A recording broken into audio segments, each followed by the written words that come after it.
Something is about to shift in your life, and you can already feel it. There is a quiet trembling beneath the surface of your days, a subtle restlessness that does not come from anxiety or fear, but from something far more ancient, far more intelligent. It is the feeling of a wave gathering itself before it breaks. It is the sensation of a seed splitting open underground before anyone can see the first green shoot. And the fact that you are here right now, listening to these words at this exact moment, is not coincidence. It never is. Because the universe does not operate through accidents. It operates through resonance. And something in your field, something in the deepest architecture of your consciousness, has drawn you to this moment because you are standing at the edge of a quantum jump.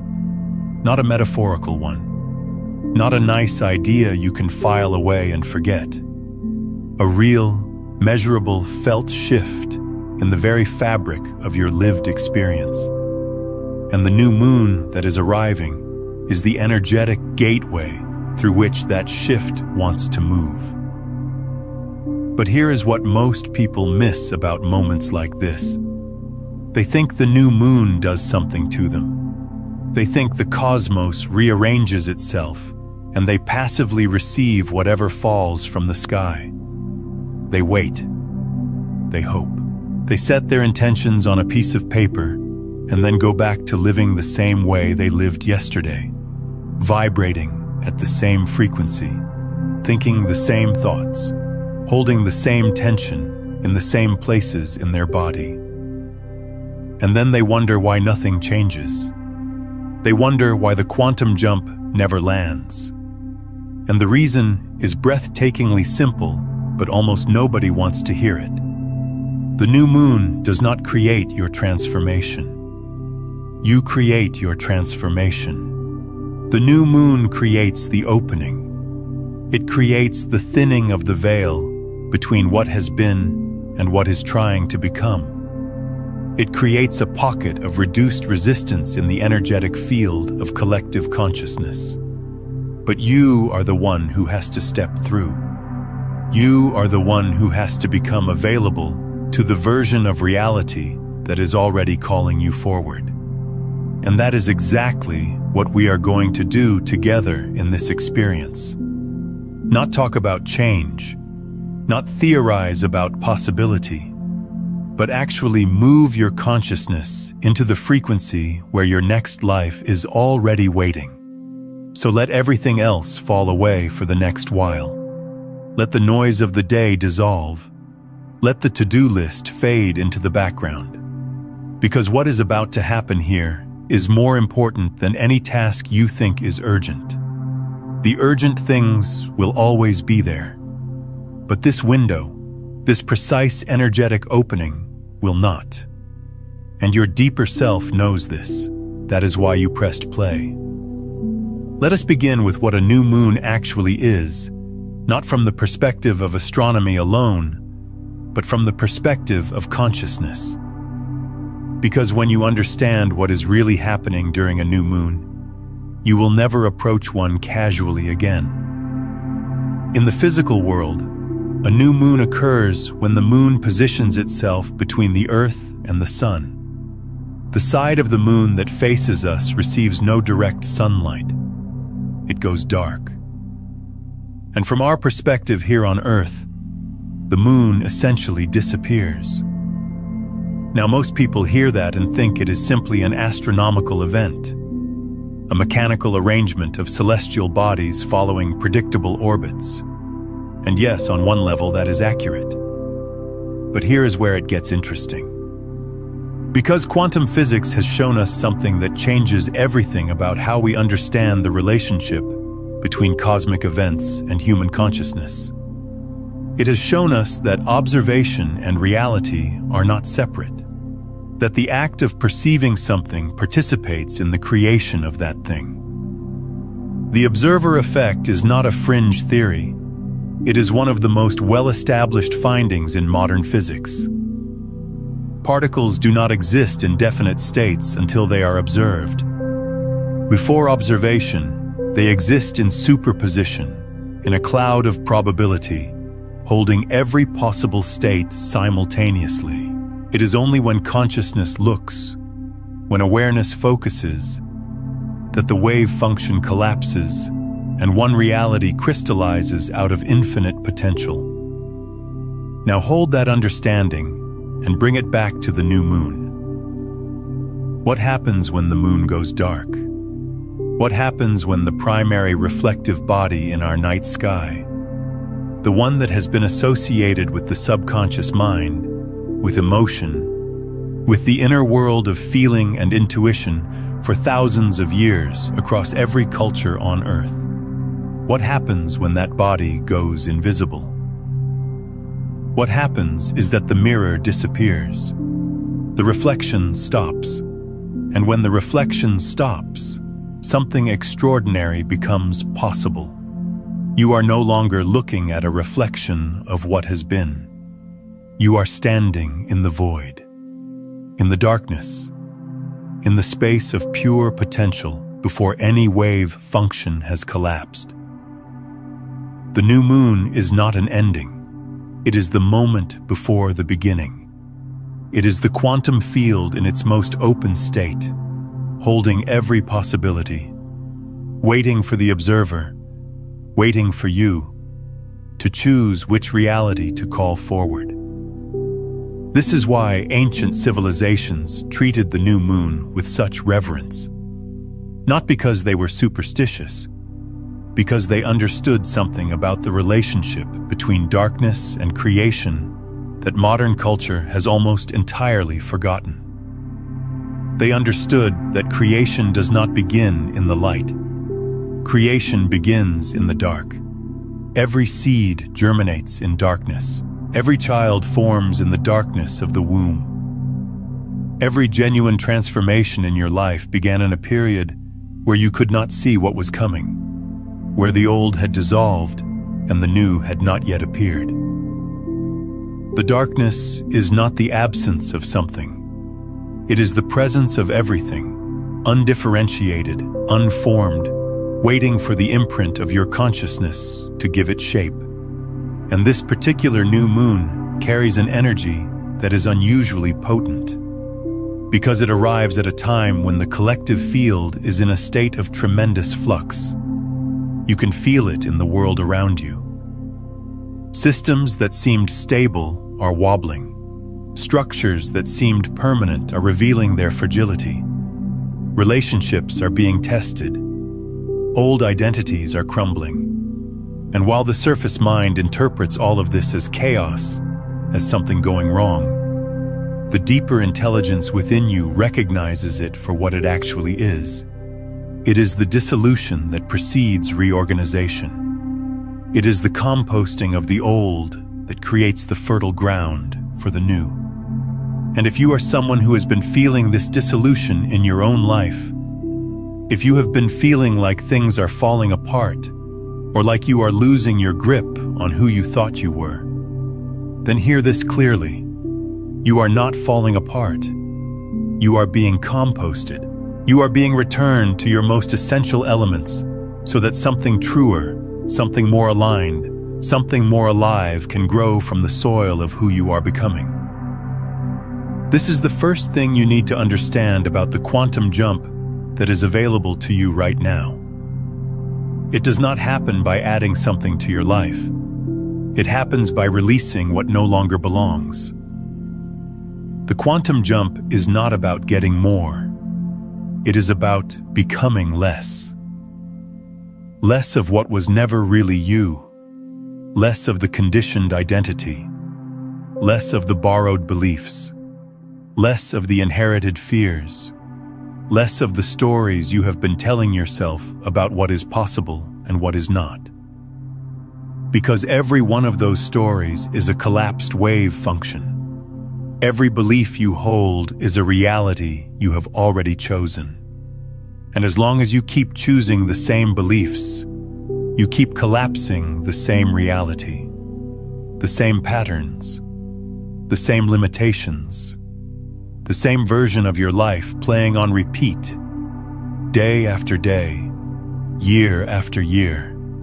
The quantum jump happens when you stop collapsing the old wave function, when you release your grip on the familiar, when you allow yourself to return to the void, to the darkness, to the uncollapsed field of infinite possibility.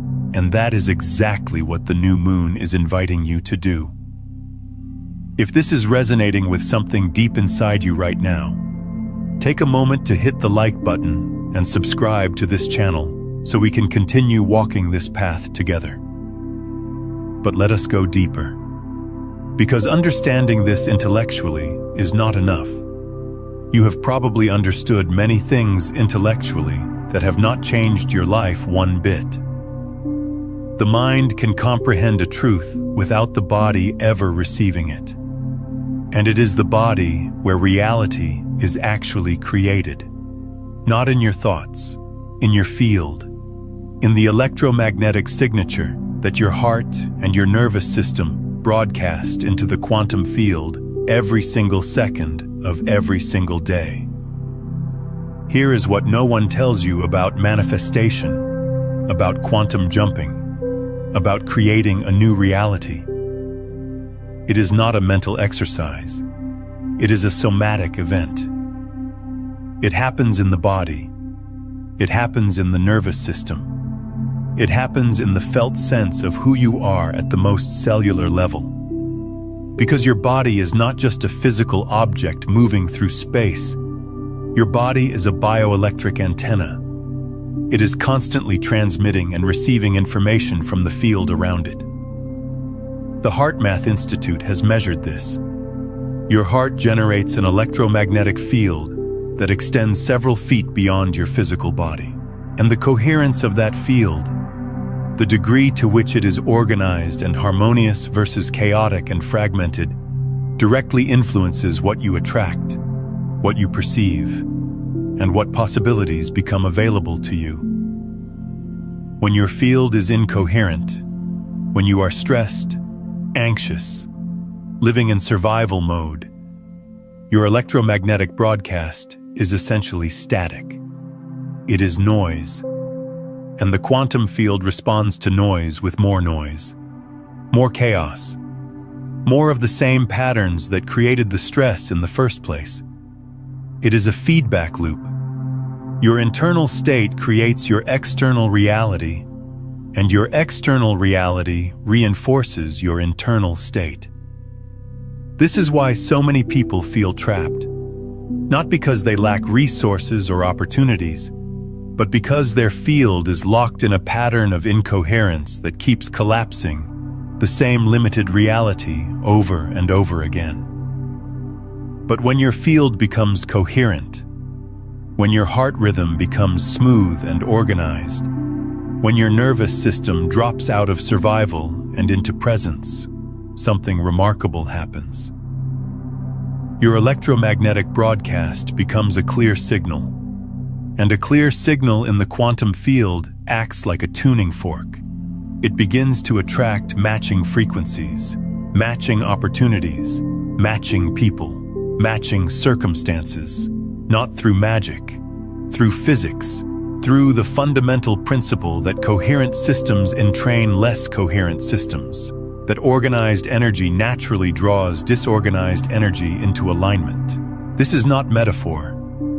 This is measurable. This is the science of field coherence, and it is the mechanism through which every genuine quantum jump occurs. So the question is not whether you can create a new reality. The question is whether you can change your field, whether you can shift the electromagnetic signature you are broadcasting from one of limitation and repetition to one of coherence and possibility. And the new moon, this new moon, is the most favorable window you have had in a long time to do exactly that. Because the energetic conditions are ripe for it. The darkness of the new moon is not just symbolic. It represents a genuine reduction in the ambient electromagnetic noise of the collective field. When the moon goes dark, there is a subtle but measurable shift in the geomagnetic environment. And in that shift, in that momentary quieting, your own field has an easier time reorganizing. It is like trying to tune a radio in a room full of other radios, all blasting different stations, versus tuning a radio in silence. The silence of the new moon makes it easier to find your true signal. Now let us talk about what a quantum jump actually is, because the term gets used loosely, and I want you to understand it with precision. In quantum mechanics, a quantum jump refers to the instantaneous transition of a particle from one energy state to another. It does not pass through the space between. It does not gradually shift. It is in one state and then it is in another. There is no in-between. There is no gradual transition. There is a discontinuous leap from one level of reality to another. And this is exactly what happens in consciousness when a genuine transformation occurs. Think about the moments in your life when everything truly changed. Not the moments of gradual improvement, but the moments of sudden, irreversible shift. The moment you suddenly saw something you could never unsee. The moment a relationship ended and you knew in your bones it was over.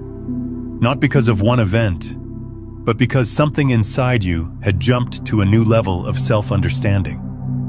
The moment you woke up and the depression had lifted, not because you had worked through it step by step, but because something in you had simply moved to a different frequency.